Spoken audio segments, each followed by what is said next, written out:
Dios Padre que nos ama, te damos gracias. Gracias por amarnos primero cuando no conocíamos de ti, derramando la sangre en la cruz hasta la muerte por nosotros.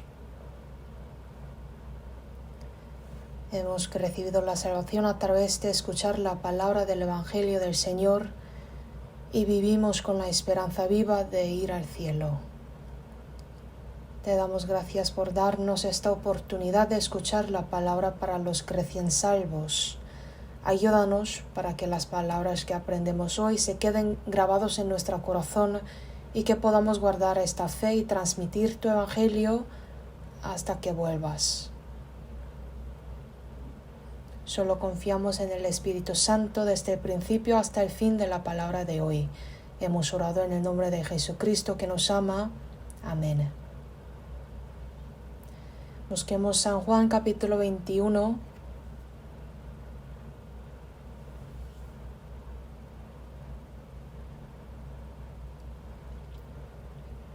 San Juan capítulo 21 versículo 1.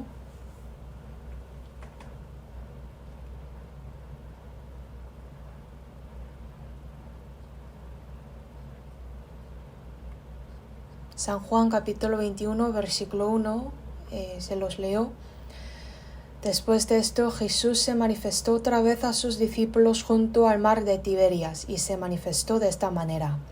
Estaban juntos Simón Pedro, Tomás llamado el Dídimo, Natanael el de Caná de Galilea, los hijos de Zebedeo y otros dos de sus discípulos. Simón Pedro les dijo: voy a pescar.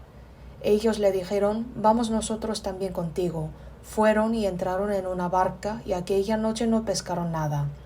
Cuando ya iba amaneciendo, se presentó Jesús en la playa, mas los discípulos no sabían que era Jesús. Versículo 5, leamos juntos. Y les dijo: hijitos, ¿tenéis algo de comer? Le respondieron: no. El tema de hoy es la resurrección y la segunda venida de Jesús y la esperanza de los cristianos. La palabra está dividida en tres partes. Primero, la resurrección de Jesús. Segundo, la segunda venida de Jesús. Y el tercero, la esperanza de cristianos. No tenemos mucho tiempo, por lo tanto, vamos a ver puntos importantes en este tiempo limitado. Jesús llamó a sus discípulos durante su ministerio.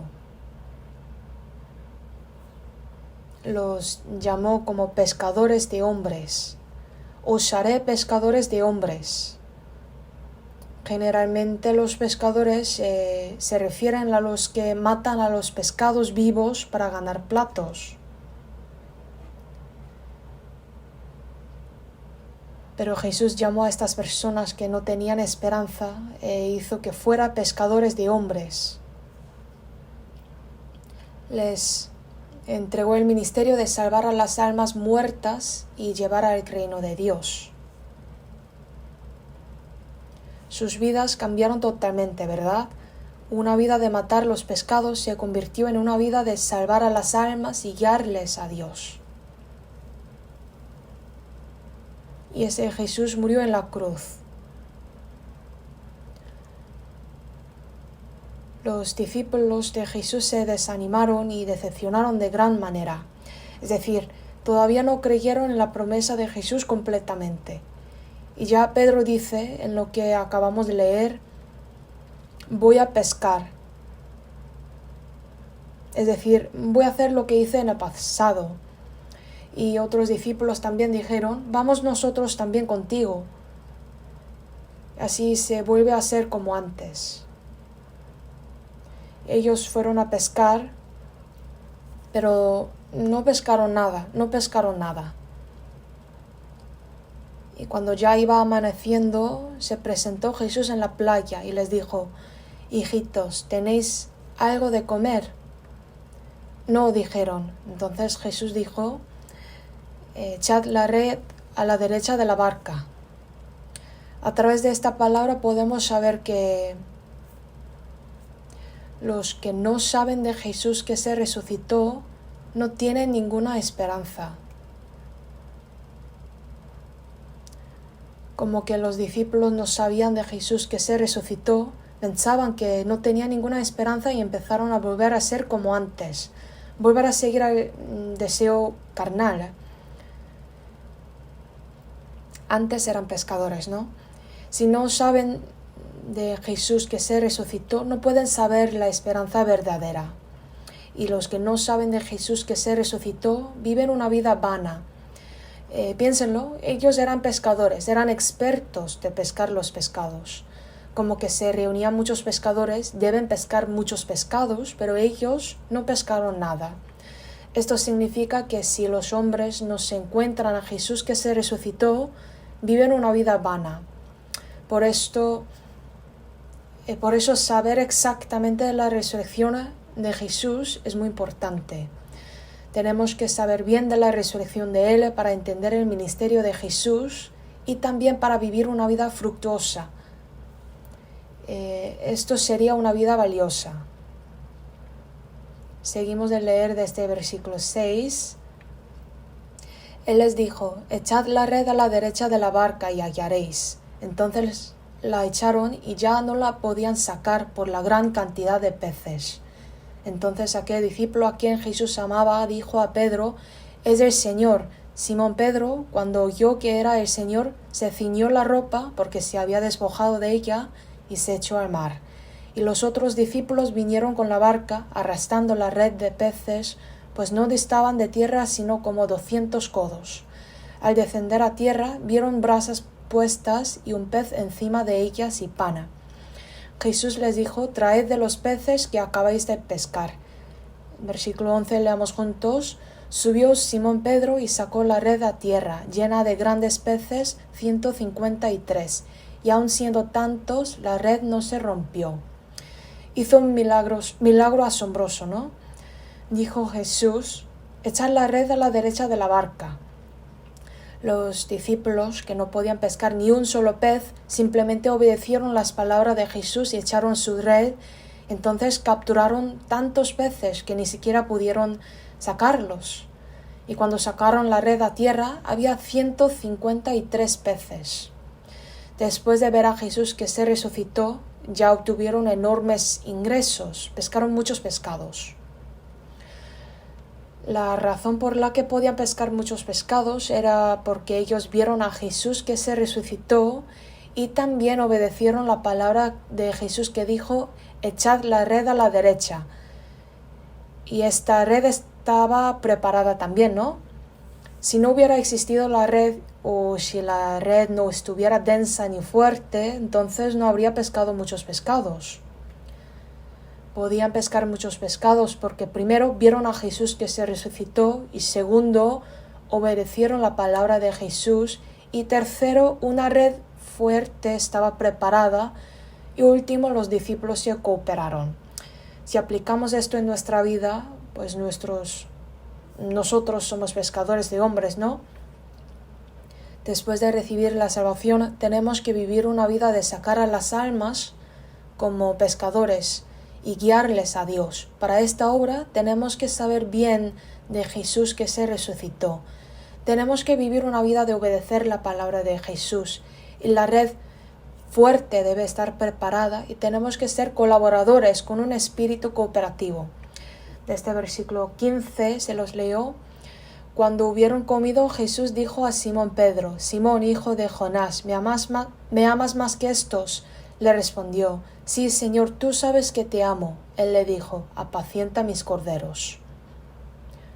Volvió a decirle la segunda vez: Simón, hijo de Jonás, ¿me amas? Pedro le respondió: sí, Señor, tú sabes que te amo. Le dijo: pastorea mis ovejas. Le dijo la tercera vez: Simón, hijo de Jonás, ¿me amas? Pedro se entristeció de que le dijese la tercera vez: ¿me amas? Y le respondió: Señor, tú lo sabes todo, tú sabes que te amo. Jesús le dijo: apacienta mis ovejas. Pues, ¿quién es Pedro? Era el hombre que negó y maldijo a Jesús 3 veces. Pero Pedro vivió una vida completamente diferente que Judas Iscariote. Judas entregó a Jesús por 30 piezas de plata y Pedro negó y maldijo a Jesús. Negar y maldecir es un gran pecado también. A pesar de que Pedro pecó un gran pecado, el destino de Pedro y el de Judas Iscariote era completamente diferente. Judas Iscariote se arrepintió de su pecado y por el pecado que cometió se suicidó. Murió miserablemente, pero ¿por qué Jesús se acercó a Pedro? Jesús fue a ver a Pedro especialmente. Jesús le dijo a Pedro: hijo de Jonás, ¿me amas más que estos? La razón por la cual Pedro podía ver a Jesús que se resucitó era porque Pedro amó al Señor sinceramente. Aunque Pedro negó a Jesús, él no tenía intención de negar ni maldecir a Jesús. O sea, no era lo que él quería hacer. Sin embargo, Judas sí tenía ese corazón. Tuvo plan de entregar a Jesús por 30 piezas de platas, porque era ladrón y teniendo la bolsa sustraía de lo que echaba en ella. Es decir, él robaba el dinero y cuando pensaba que ya no tiene nada que ganar, entregó a Jesús. Así que Judas tuvo intención y plan. En cambio, Pedro cometió un pecado accidental, sin intención. Judas Iscariote no tenía el corazón de amar a Jesús y nunca llamó a Jesús el Señor. Pero Pedro amó y sirvió a Jesús sinceramente. Pedro pecó y negó a Jesús sin darse cuenta. Y saliendo fuera, lloró amargamente. Yo no soy útil. ¿Cómo que una persona como yo negar y maldecir a Jesús? Y Jesús fue a ver a ese Pedro. Dios usa a los que ama a Dios sinceramente. Les hace que sean servidores de Dios. Señor, tú sabes que te amo. Nuestras carnes son débiles. Tenemos los puntos que nos faltan. Sin embargo, si amamos al Señor sinceramente, Señor se le acerca y perdona su pecado. Le recupera y hace que sea su servidor. La vida de Pedro cambió completamente. La vida antes de verle y la vida después de ver a Jesús que se resucitó eran diferentes. Antes era una persona temeraria y se enojaba fácilmente. Ese Pedro se convirtió en una persona que salva a miles de personas al predicar. Lean primera y segunda de Pedro. Pueden ver a Pedro abundante de amor, una persona paciente y una persona que sirve a la iglesia hasta morir. Se dice que Pedro fue crucificado con la cabeza hacia abajo.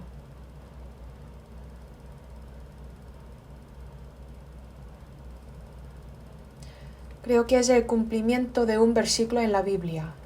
El versículo 18 dice: de cierto te digo, cuando eras más joven te ceñías e ibas a donde querías, mas cuando ya seas viejo, extenderás tus manos y te ceñirá otro y te llevará a donde no quieras. Aquí dice, cuando eras más joven te ceñías e ibas a donde querías, mas cuando ya seas seas viejo, extenderás tus manos y te llevará a donde no quieras. Versículo 19, esto dijo, dando a entender con qué muerte había de glorificar a Dios, y dicho esto, añadió, sígueme. Después de ver al Señor que se resucitó, Pedro se convirtió en una persona que muere en la cruz al revés.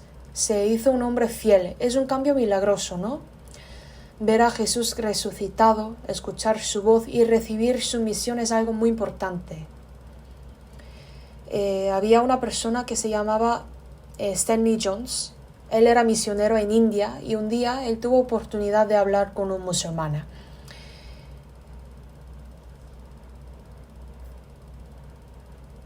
Ese musulmán le dijo a Stanley Jones que si vas a Medina hay un ataúd de nuestro Dios Mahomet.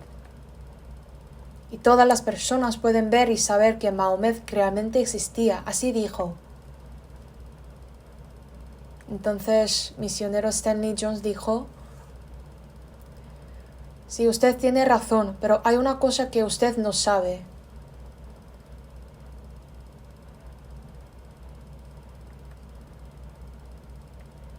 Ese musulmán dijo: si vas a Jerusalén hay sepulcro de Jesús, pero en él no hay Jesús. Stanley Jones dijo: sí, es cierto, hay sepulcro de Jesús que está vacío. Esto es porque nuestro Jesús se resucitó. Como que Él se resucitó, Jesús ya no está en el sepulcro. El hecho de que el sepulcro está vacío es una gran bendición. El hecho de que nuestro Señor murió y se resucitó es un acontecimiento muy importante. Para todos los santos es muy importante, es nuestra esperanza. ¿Cómo que los santos de la iglesia primitiva podían predicar fuertemente? A pesar de que hubiera gran tribulación y persecución del emperador de Roma en aquel tiempo, muchos se martirizaron. Saben de Catacomb, ¿verdad? Seguramente algunos visitaron a Catacomb. Dicen que la longitud total de Catacomb era 900 kilómetros y más o menos 6 millones de personas murieron en ese Catacomb durante 300 años. Muchos guardaban su fe al predicar hasta morir en la cueva. ¿Y cómo que ellos podían predicar fuertemente el Evangelio? En nuestra época no hay opresión contra los cristianos, sin embargo, es difícil guardar la fe y predicar el Evangelio. Entonces, ¿cómo que los santos de la iglesia primitiva dar hasta su vida para evangelizar? Ellos veían la muerte y resurrección de Jesús. Vamos a ver Hechos capítulo 1.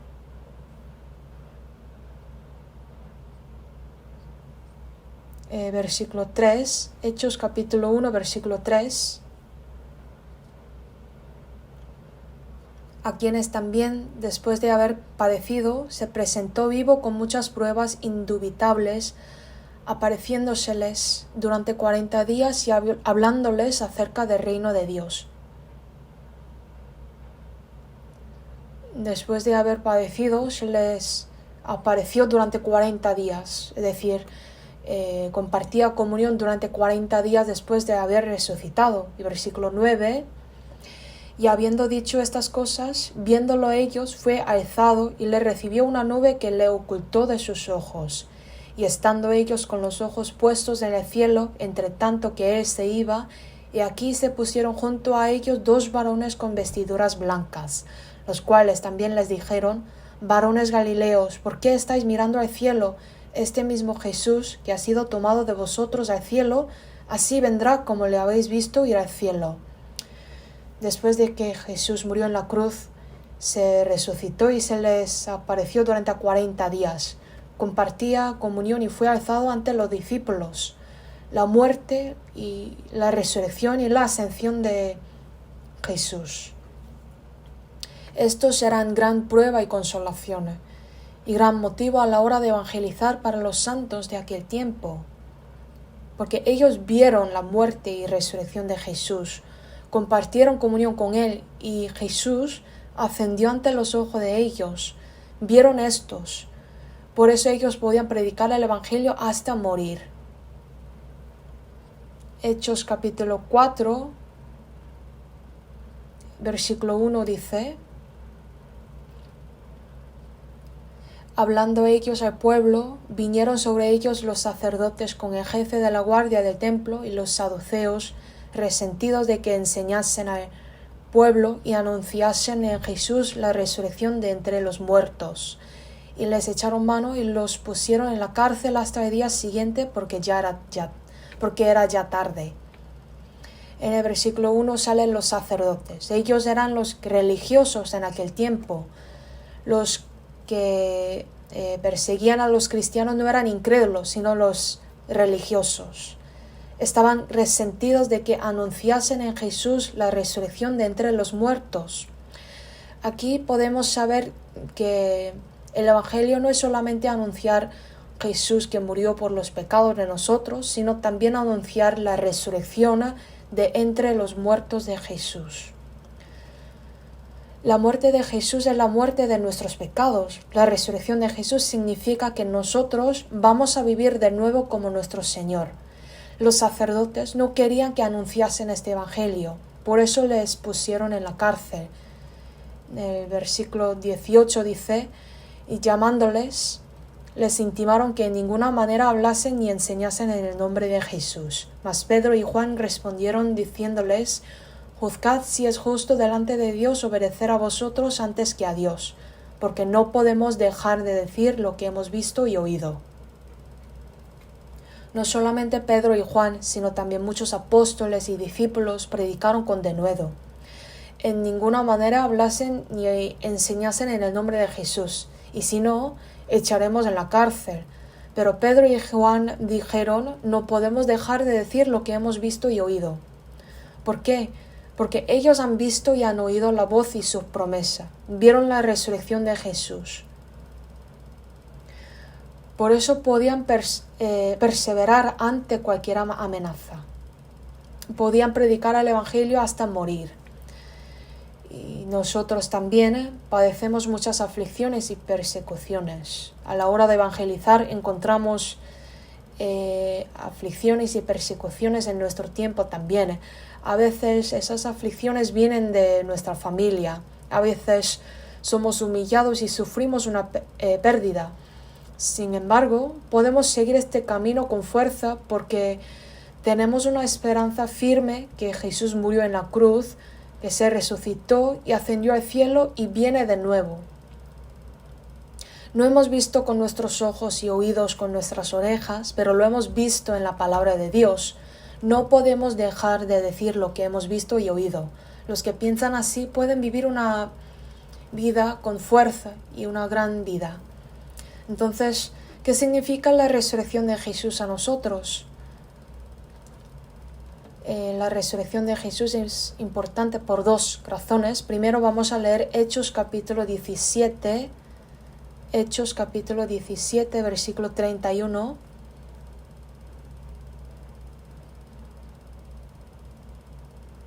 Leamos juntos. Por cuanto ha establecido un día en el cual juzgará al mundo con justicia, por aquel varón a quien designó, dando fe a todos con haberle levantado de los muertos. Nos dio prueba de que nuestros pecados fueron expiados por la muerte de Jesús. El hecho de que Jesús murió en la cruz y derramó la sangre es la prueba de que nuestros pecados fueron expiados. Y encima de esto, dio fe a todos con haberle levantado de los muertos. Si hubiera estado en el sepulcro, no habría podido dar la prueba de que expió por nosotros. Porque no hay prueba, pero el Señor resucitó, Él vivió de nuevo. El hecho de que Jesús murió y se resucitó nos da prueba de que nuestros pecados fueron expiados. Es algo muy cierto. Solo por el hecho de que Jesús resucitó podemos creer la expiación. En Filipenses capítulo 3 sale la promesa de que transformará el cuerpo de la humillación nuestra para que sea semejante al cuerpo de la gloria suya.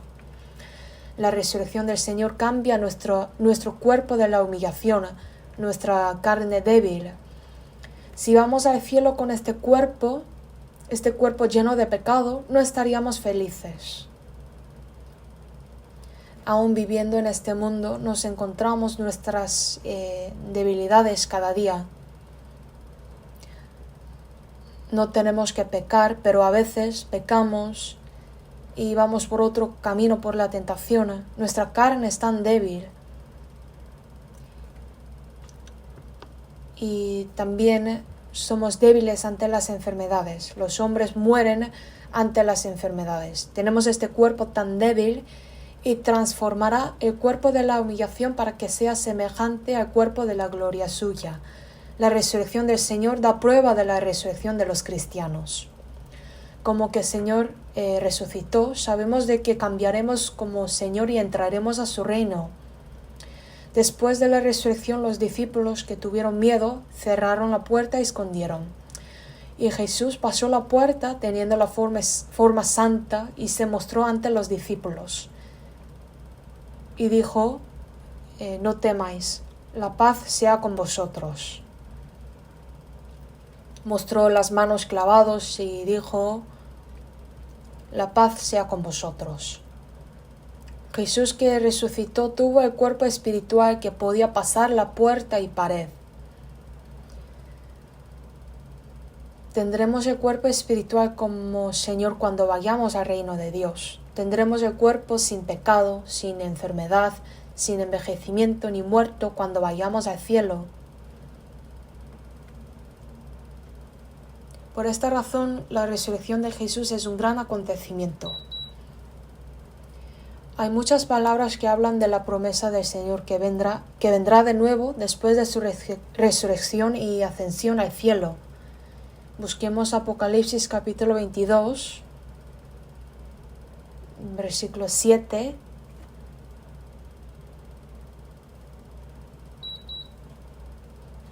Apocalipsis capítulo 22, versículo 7, leamos juntos. He aquí vengo pronto, bienaventurado el que guarda las palabras de la profecía de este libro. Versículo 12 también, leamos juntos.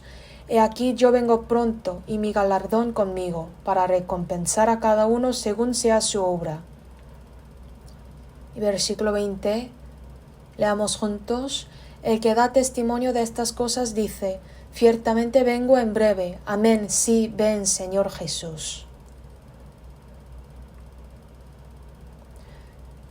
Apocalipsis es el último libro en la Biblia y capítulo 22 es el último capítulo en el libro de Apocalipsis. Vamos a pensar, cuando escribimos una carta, decimos la palabra más importante en el fin, ¿no? También cuando leemos un libro, el autor habla el mensaje más importante en el fin. Dios nos dio la Biblia y Apocalipsis es el último libro en la Biblia. Y en este libro dijo la promesa tres veces. Vengo en breve, yo vengo pronto. Es la promesa de la segunda venida.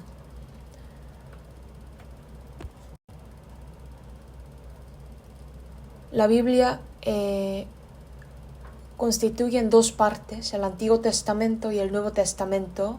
Es decir, hay dos testamentos, o sea, dos promesas, el Antiguo y Nuevo Testamentos. El Antiguo Testamento habla de la promesa de que enviará a Mesías a este mundo, que Dios enviará a Jesús.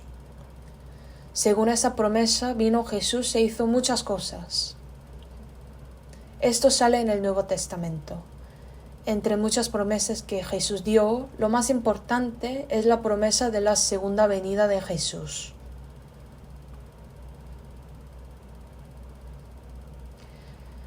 Señor tiene que venir de nuevo para transformar nuestro cuerpo de la humillación para que sea semejante al cuerpo de la gloria suya. La venida del Señor es la esperanza de los cristianos que recibieron la salvación. ¿Cuál es lo que esperamos? Nuestra esperanza no es vivir bien en este mundo.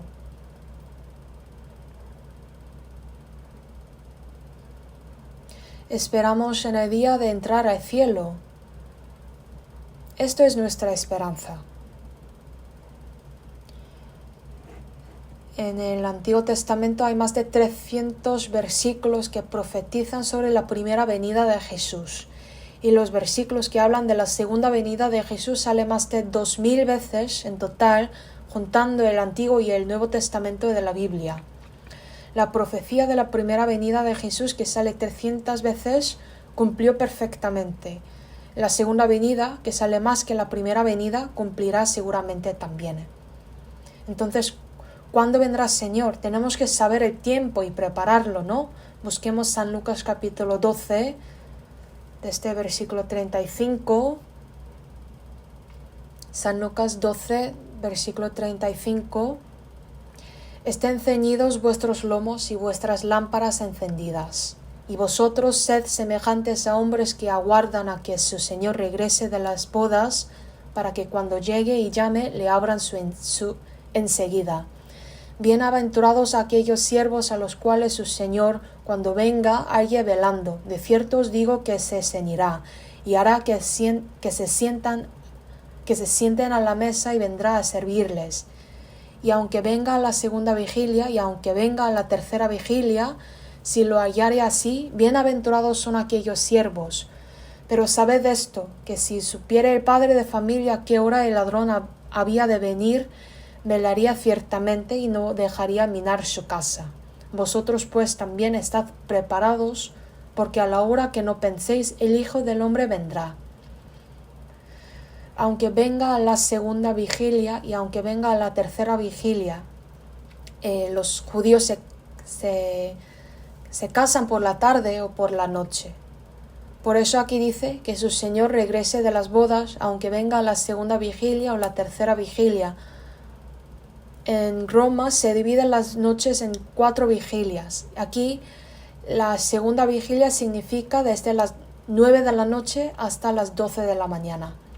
Y la tercera vigilia significa desde las 12 a 3 de la mañana. Entonces, estas segunda y tercera vigilias equivale a la noche muy tarde o madrugada. Y dijo: bienaventurados son aquellos siervos que estén ceñidos sus lomos y sus lámparas encendidas cuando su Señor regrese de las bodas en la noche. Entonces, ¿cuándo regresa nuestro Señor? Cuando este mundo esté lleno de los pecados. Se pasa el tiempo humano y cuando venga el fin del mundo estará la noche muy oscura. Espiritualmente estará muy oscuro. El mundo en el que vivimos es una noche muy oscura. Está lleno de pecado. Por haberse multiplicado la maldad, el amor de muchos se enfriará. Aquí la maldad no significa la ilegalidad, sino la desobediencia de la ley de Dios. Hay normas y principios establecidos por Dios, ¿verdad? ¿Y cuáles son? Por ejemplo, un hombre se casa con una mujer, tiene hijos y vive según la palabra de Dios. Esto es la ley, normas y principios de Dios. Pero estamos viviendo en el tiempo en el que la ley de Dios está destruida. Por ejemplo,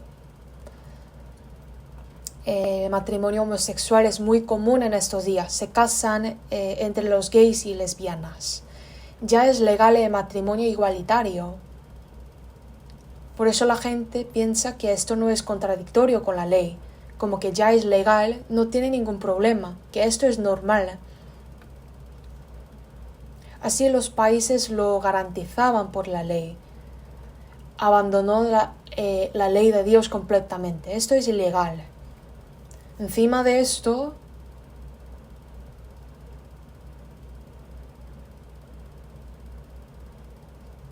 dicen que está creciendo los lugares para zoofilias en los países europeos. Es horrible. Y hay países que quieren hacer legal los crímenes incestuosos. Ya quieren legislar estas cosas. Y la gente lo quiere aceptar estas cosas. Secretaría General de las Naciones Unidas lo declaró también. Alcalde de Seúl lo aceptó y también decía que quiere que Corea sea un país que legaliza matrimonio igualitario por primera vez entre los países asiáticos. Y muchas personas están en favor de esto. Piensan que esos políticos garantizan los derechos para la minoría sexual. Piensan que son buenas personas. Eso es lo que se ocurre en nuestro tiempo. Era un ejemplo de maldad. Estamos viviendo en el tiempo en el que la ley de Dios está totalmente destruida. Es realmente la noche oscura. Y nuestro Señor regresa cuando el mundo está lleno de pecado. Quiere llevar a los salvos y juzgar a este mundo lleno de pecado. Porque en el versículo 40 dice: vosotros pues también estad preparados, porque a la hora que no penséis el Hijo del Hombre vendrá. Nosotros los salvos estamos esperando la segunda venida de Jesús y pensamos, ¿cuándo vendrá Él? Pero fíjense, somos como estudiantes, digamos, somos estudiantes y pensamos que nos quedan las vacaciones y por eso no hacemos las tareas. Dicen que se quedan muchos días para el examen, pero no estudian nada. Solo compra el libro y no más, y no lo ve. Pero ya es inminente, mañana es el examen. Hoy es el último día para estudiar, entonces estudia mucho, ¿no? Si pensamos que la segunda venida de Jesús está lejos, pensamos que nos quedan muchos días y no hacemos lo que deberíamos hacer. No puede ser, Jesús no vendrá pronto. Hay personas que piensan así. Y en cambio, hay personas que piensan que su venida está muy cerca. Entonces esas personas predicarán mucho y vivirán fielmente. ¿Por qué? Porque ya no tiene mucho tiempo. El modo de vivir es muy diferente entre las personas que piensan que la segunda venida de Jesús está muy lejos y las que piensan que está muy cerca. Porque el Hijo del Hombre vendrá a la hora que no pensáis. No viene a la hora que piensan, sino a la hora que no piensan. Sin darse cuenta, vendrá el Señor y estaremos enfrente de Él. La Biblia dice que el Señor vendrá como ladrón. Esto no significa que Jesús es ladrón.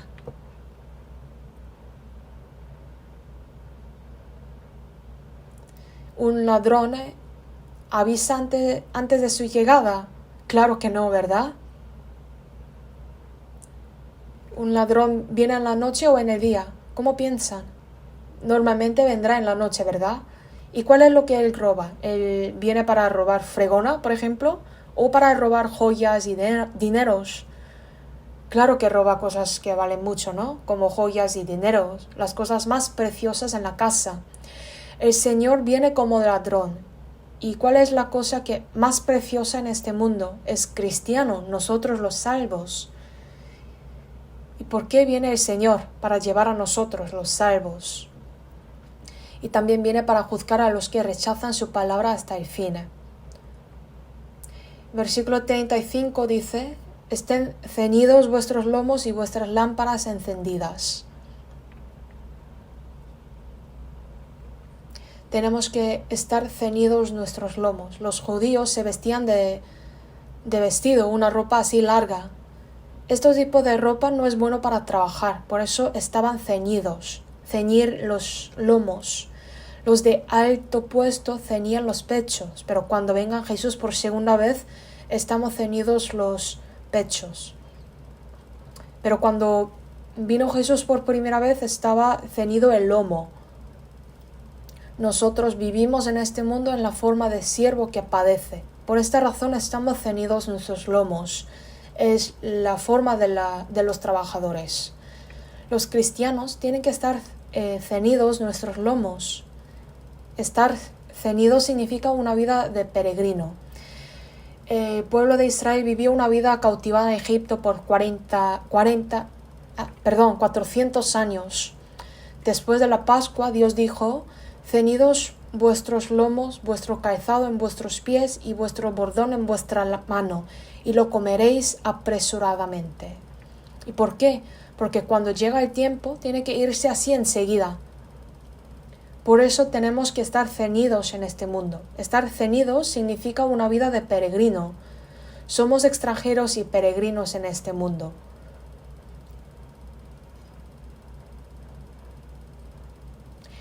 ¿Y qué significa vuestras lámparas encendidas?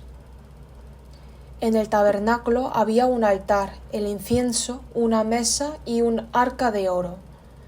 Había 7 candeleros en el arca de oro y aquí se encienden velas, por lo que el interior de este tabernáculo está iluminado por la luz de estos candeleros, aunque no viene luz del exterior. Y no se puede apagar la luz de estos candeleros. No se debe apagar. La luz debe estar siempre encendida. Entonces, ¿qué se necesita para mantener la luz encendida todo el tiempo? Necesita aceite, ¿verdad? Se necesita el aceite de oliva. El aceite significa el Espíritu Santo. Nosotros somos la luz del mundo, debemos ser esta luz. tenemos que seguir haciendo brillar esta luz, pero no somos luminosos. El Señor es como el sol luminoso y nosotros somos el reflector. La luz no puede brillar a menos que sea suministrada por el Señor, quien recibe y hace brillar esa luz.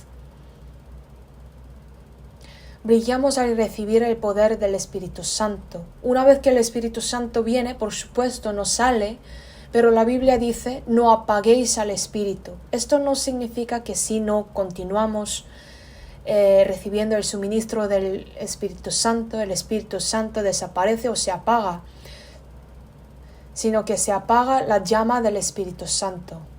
Después de recibir la salvación, intentamos de vivir bien, fielmente, pero si nos quedamos quietos, este corazón no durará y desaparecerá gradualmente. Debemos recibir constantemente el poder del Espíritu Santo, así como constantemente se necesitaba aceite en el tabernáculo. Y la versión coreana dice estar de pie. ¿Qué significa estar de pie? Estar de pie significa ante todo una posición.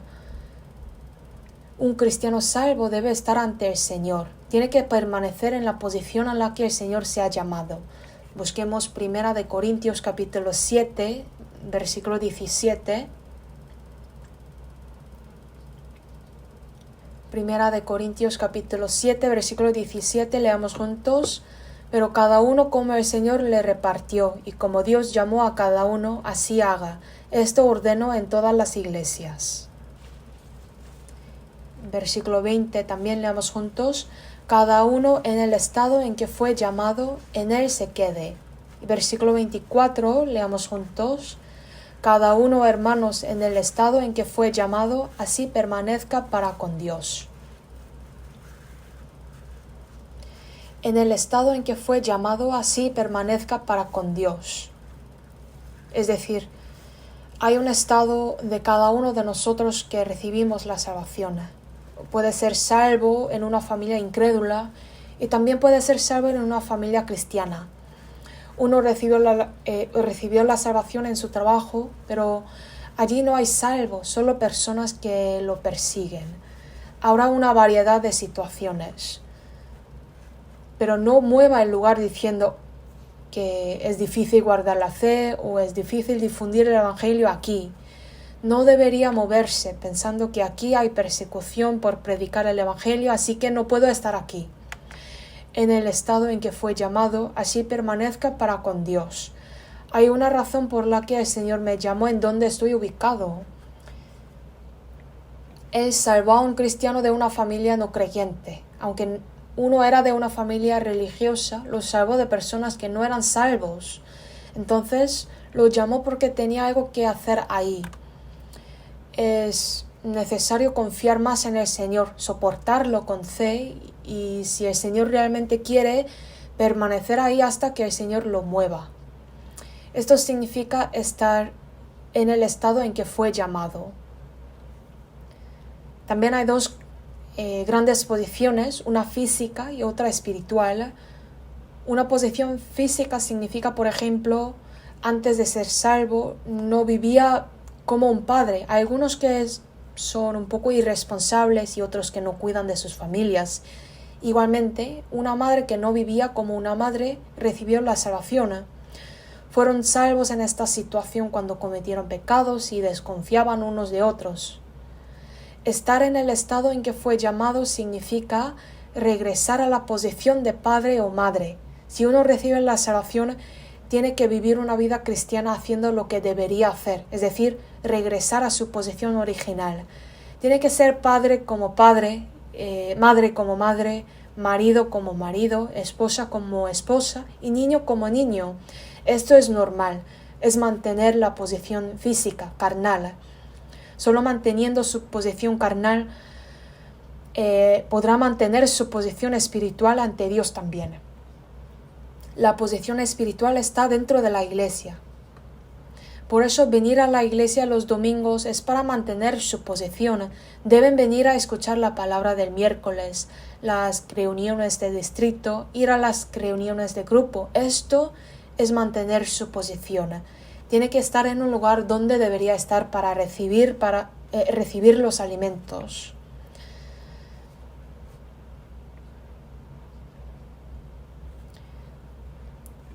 Dios prometió bendecir a esa persona, pero si deja la posición de la carne, no puede mantener su posición ante Dios. Solo voy a hacerlo bien delante de Dios nomás. Hacer bien en la iglesia es más importante. No deberían pensar así. Esto no es una vida cristiana correcta. Mantener una posición equilibrada en nuestras posiciones en el trabajo, en el hogar, en la iglesia, es nuestra forma de presentarnos ante Dios. Estén ceñidos vuestros lomos y vuestras lámparas encendidas. Con esta actitud tenemos que trabajar bien en la casa, en el trabajo y también vivir fielmente la vida cristiana. Entonces estarán dos en el campo, uno será llevado y el otro será dejado. Dos mujeres estarán moliendo en el molino, una será llevada y la otra será dejada. Estar en el campo, estar moliendo en el molino significa trabajar. No es que se reunieran y se involucraran en una vida religiosa extraña, sino que simplemente hacían su trabajo normal. Y las mujeres hacían sus tareas domésticas, servían al Señor y luego fueron llevados. Esto debería ser nuestra posición también. Vivimos en una época en la que la segunda venida del Señor es inminente. Busquemos Apocalipsis capítulo 22, versículo 10. Y me dijo, no selles las palabras de la profecía de este libro porque el tiempo está cerca. El que es injusto, sea injusto todavía. El que es inmundo, sea inmundo todavía. Y el que es justo, practique la justicia todavía. Y el que es santo, santifíquese todavía.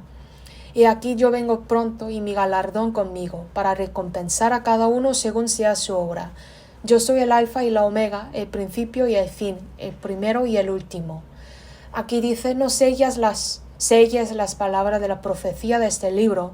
Esto significa que no lo cierres, déjalo abierto. En el libro de Daniel dice, anda Daniel, porque estas palabras están cerradas y selladas hasta el tiempo del fin.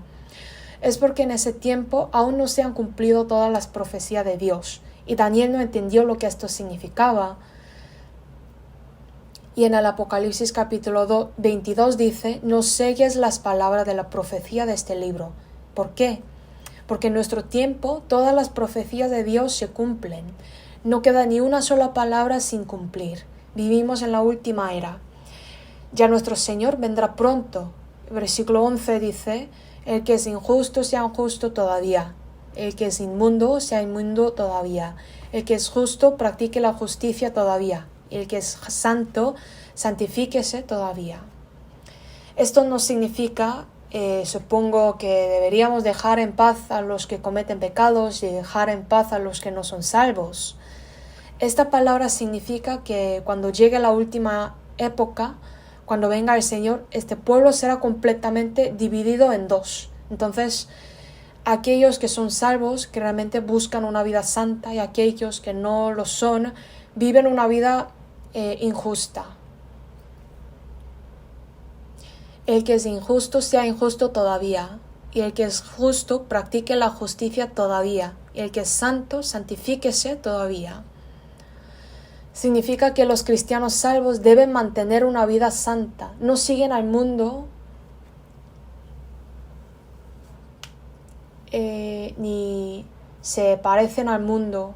Los salvos deberían practicar la justicia en la última época. El que es santo, santifíquese todavía. Si verdaderamente somos salvos, daremos frutos. Si verdaderamente somos luz de este mundo, revelaremos luz. Y si somos sal, nos derretiremos. Nos dice que tenemos que trabajar bien hasta ver nuestro Señor. Versículo 12. He aquí yo vengo pronto y mi galardón conmigo, para recompensar a cada uno según sea su obra.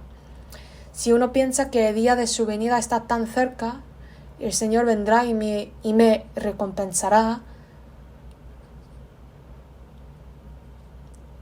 Quienes realmente crean en Él vivirán con celo. El galardón está preparado para cada uno de nosotros. No lo sabemos, pero será revelada ante el Señor, ¿no? Algunas personas se sorprenderán mucho, y algunas personas ganarán un galardón grande.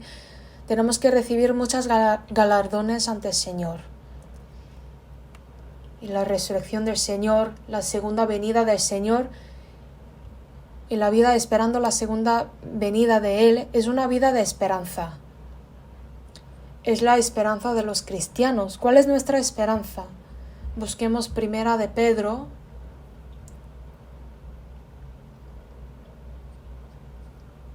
Primera de Pedro, capítulo 1, versículo 3.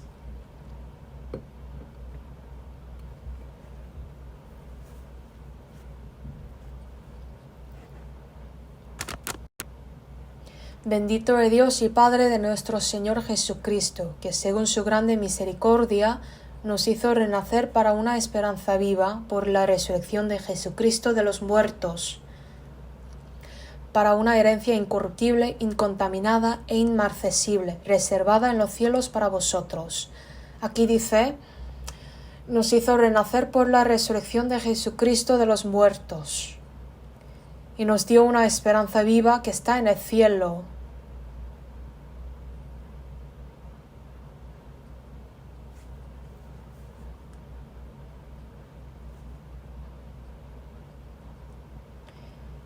Para una herencia incorruptible, incontaminada e inmarcesible, reservada en los cielos para vosotros. Desde hace mucho tiempo, la gente anhelaba la bendición, ¿no? Escribía la letra bendición en cada parte. La bendición que deseaban los mundanos era la de comer bien y vivir bien en este mundo. Es algo corruptible y contaminada. Pero nosotros anhelamos la bendición incorruptible e incontaminada. Dicen que los chinos escriben al revés la letra bendición en la puerta para que se llene la bendición en su casa. Pero las bendiciones vendrán solo si hace cosas para ser bendecido, ¿no? Somos personas que vivimos con una esperanza viva en este cielo. En el libro de Hechos sale un cojo que estaba sentado a la puerta del templo a pedir limosna. Y Pedro se le acercó diciendo, no tengo plata ni oro, pero lo tengo, te doy. En el nombre de Jesucristo de Nazaret, levántate y anda. Entonces esa persona se puso en pie y anduvo. ¿Quién es ese cojo? Esa persona significa los que viven en la tierra con la esperanza guardada en la tierra. Pero cuando le ordenó, se puso en pie y anduvo. Se le afirmaron los pies y tobillos alabando a Dios. Es un cambio milagroso, ¿no? Antes de ser salvos éramos cojos también. Vivíamos con la esperanza corruptible en este mundo. Sin embargo, cuando conocemos a Jesús y creemos en su muerte, resurrección y su segunda venida, ganamos fuerza en nuestros tobillos. Por eso nos levantamos, caminamos con el Señor, corremos con la Iglesia y el Espíritu Santo y vivimos una vida que alaba a Dios y le da gloria a Él. Busquemos 2 de Corintios, capítulo 4, versículo 16. 2 de Corintios, capítulo 4, versículo 16.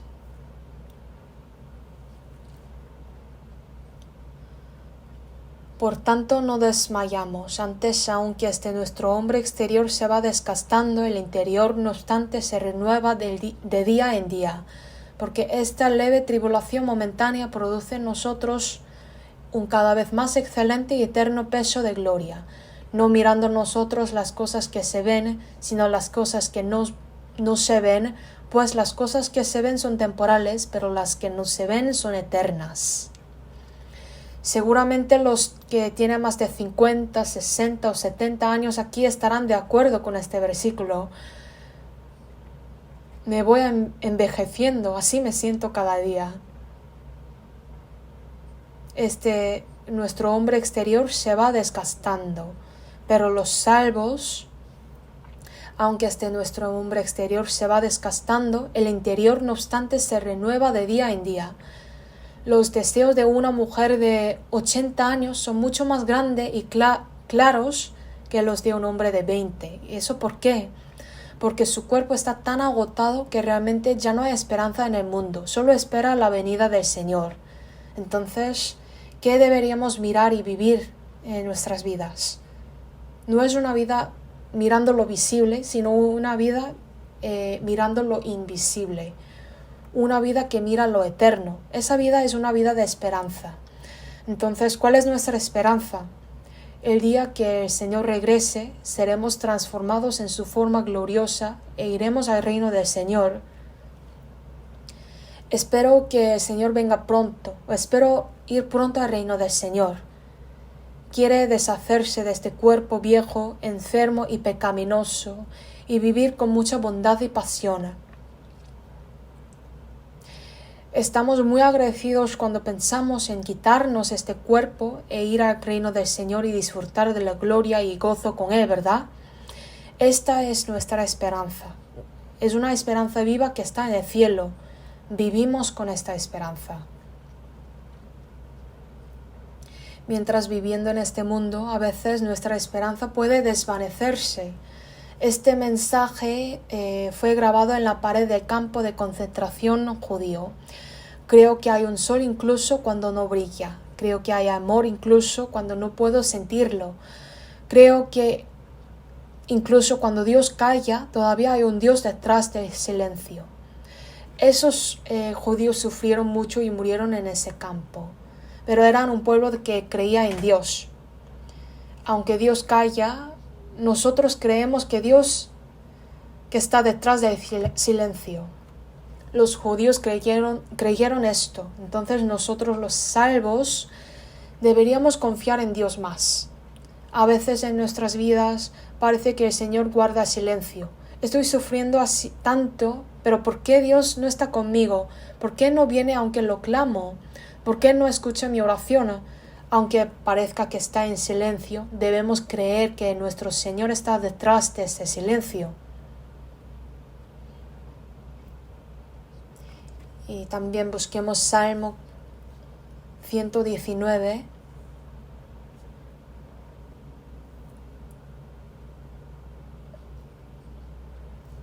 Salmo 119, versículos 49 y 50.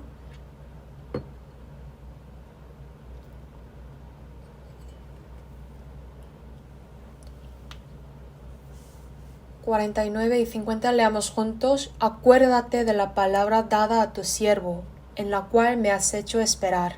Ella es mi consuelo y mi aflicción, porque tu dicho me ha vivificado. Aquí dice, acuérdate de la palabra dada a tu siervo, en la cual me has hecho esperar. Ella es mi consuelo en mi aflicción, porque tu dicho me ha vivificado. La familia de Noé construyó el arca y podía vivir y se salvó, ¿no? Pero ellos quedaron atrapados en esa arca y vivieron aproximadamente 1 año en el arca. No importa cuán grande sea el arca, no sería fácil vivir en ella durante un año. Y todos los animales estaban en ese arca también. Imagínense cuánto trabajo había que hacer. Había tantos animales, tenía que darles comidas, limpiarlos y cuidarlos. Deben haber estado muy ocupados por 1 año. Pero ¿cómo pudo la familia de Noé pasar bien ese año? Tuvo la esperanza que el arca llegará a algún lugar y se abrirá la puerta del arca y veremos un mundo nuevo. Esto era su esperanza. Y cada vez que estuviera desanimado, vio el cielo. Había ventana en la parte superior del arca. Podían ver los cadáveres de los condenados y los animales a través de esta ventana. Aunque estamos atrapados aquí en un lugar un poco estrecho, cuán agradecidos estamos de poder evitar este juicio y vivir así mientras mirando al cielo. Esto es lo que habrían pensado. Después de recibir la salvación, esta iglesia es nuestra arca y hay muchas cosas que hacer. Una vez que completan el curso de los recién salvos, tienen que hacer el servicio, ir a la cocina y trabajar, evangelizar, hacer ofrendas y vivir una vida de sacrificio y dedicación al Señor. A veces podemos pensar, la vida cristiana es muy difícil, pero al mirar al mundo, vemos que el mundo está destinado al juicio. Si miramos al cielo, el Señor pronto nos llamará. La palabra de Dios, que ella es mi consuelo en mi aflicción, porque tu dicho me ha vivificado. La Biblia también dice que la constancia es en la esperanza. ¿Quién puede tener esta constancia en la esperanza? Las personas que tienen esperanza son pacientes. Busquemos Hebreos capítulo 6, versículo 19.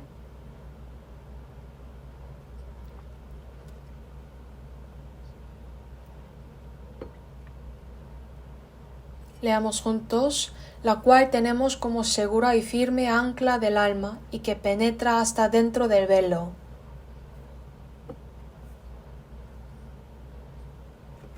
La esperanza es como la ancla del alma.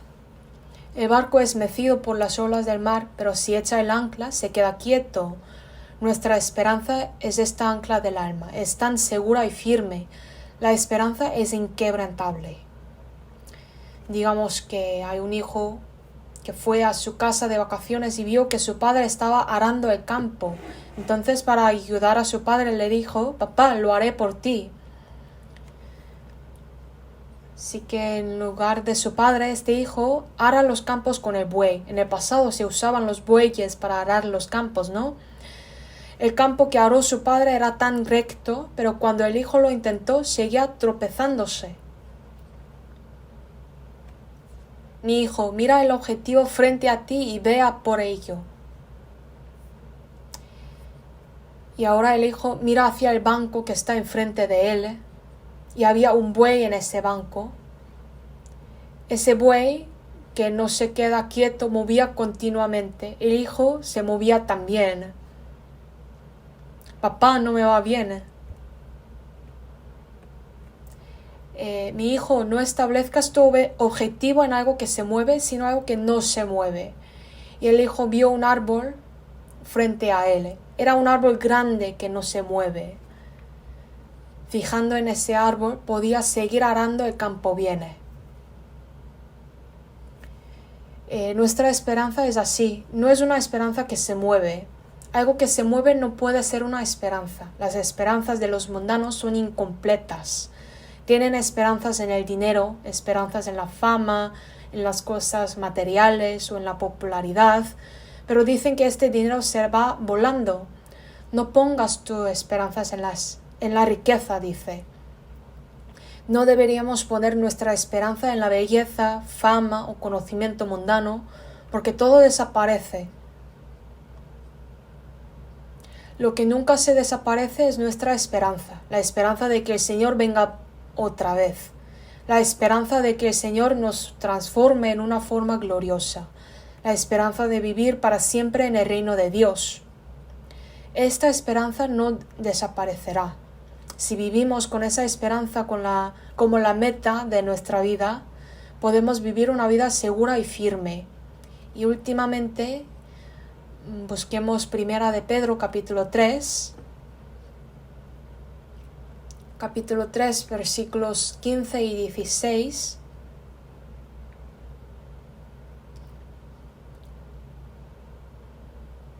Leamos juntos.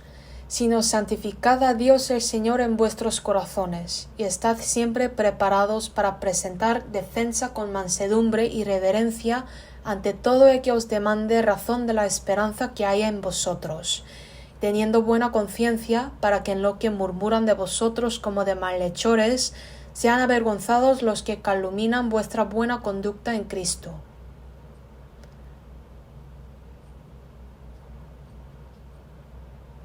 El Señor está en nuestros corazones. Literalmente Dios es nuestro Señor. y dice: estad siempre preparados para presentar defensa ante todo el que os demande razón de la esperanza que hay en vosotros. ¿Quiénes son los que nos preguntan de nuestra esperanza? Son los incrédulos. Los incrédulos de nuestra familia nos preguntan: ¿por qué vives así? ¿Por qué siempre vas así a la iglesia? No lo entiendo. Tú también deberías hacer algo divertido para disfrutar de tu vida. ¿Por qué vives así? Los incrédulos nos preguntan acerca de nuestra esperanza. Entonces, ¿qué deberíamos responder? Estad siempre preparados para presentar defensa ante todo el que os demande razón de la esperanza que hay en vosotros. Tenemos que decir que yo tengo la esperanza, que yo soy una persona salva y recibí el amor del Señor. Yo también amo al Señor y el Señor vendrá otra vez y este mundo desaparecerá. Por eso vivo con esperanza en las cosas eternas. Tenemos que vivir preparados para responder a quienes nos preguntan el porqué de esa esperanza. Estar preparado no significa solo tener cierto conocimiento. Nuestras vidas deben poder responder a esa pregunta. Los incrédulos preguntarán sobre la esperanza. El Satanás también preguntará, ¿no? ¿Por qué vives así? Cuando el Satanás nos tienta con diversas tentaciones mundanas, si le decimos que vivimos con esta esperanza, el Satanás ya no podrá atormentarnos. Estad siempre preparados para presentar defensa con mansedumbre y reverencia ante todo el que os demande razón de la esperanza que hay en vosotros, teniendo buena conciencia para que en lo que murmuran de vosotros como de malhechores sean avergonzados los que calumnian vuestra buena conducta en Cristo. Las personas que nos maldecían al principio serán avergonzados.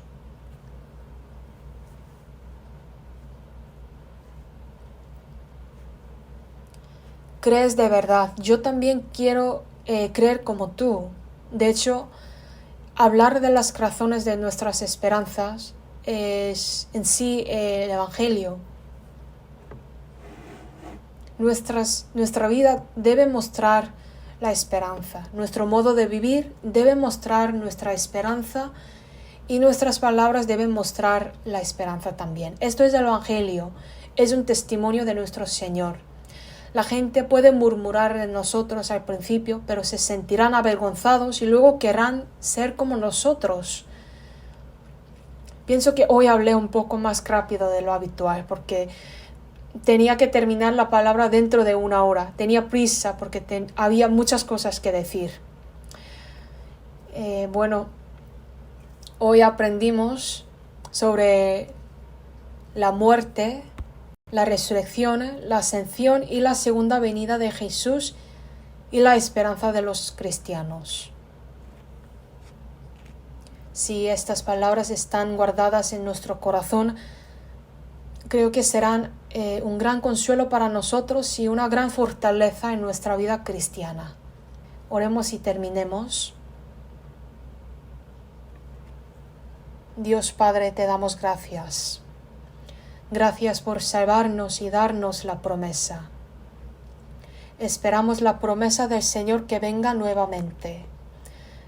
Esperamos el día en que el Señor venga y transforme nuestros humildes cuerpos en la forma de la gloria de Dios y nos vista con ese cuerpo espiritual. Ayúdanos a todos los hermanos que están aquí para que puedan vivir el tiempo restante para la gloria del Señor con la esperanza.